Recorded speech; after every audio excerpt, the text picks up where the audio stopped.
ევროპის 2015 წლის ახალგაზრდული ოლიმპიური ფესტივალის საორგანიზაციო კომიტეტის წევრები და ოლიმპიური კომიტეტის პრეზიდენტი ლერი ხაბელოვი სოფელ ბრეძას საჯარო სკოლას ეწვივნენ და მათ საჭირო ინვენტარი გადასცეს.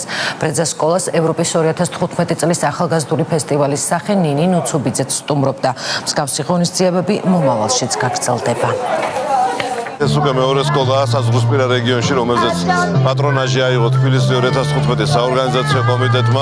არ დასრულდება ჩვენ უახლოეს პერიოდში გვეგვავთ ასევე სხვადასხვა რეგიონებში გასვლას და იქ მსგავსი ღონისძიებების ჩატარება. გავაცადეთ ჩვენ ბავშვებს რა არის თბილისი 2015 ფესტივალი, სადაც ტრანსპორტის სახეობა იღებს მონაწილეობას.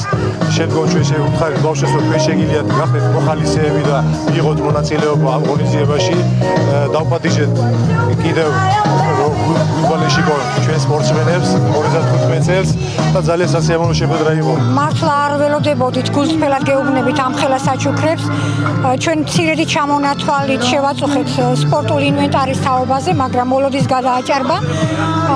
მართალია გვჭირდებოდა ეს ყველაფერი, მაგრამ ვერ ვბედავდით, რომ ესე ამ ხელა მოთხოვნილება გაგვეკეთებინა.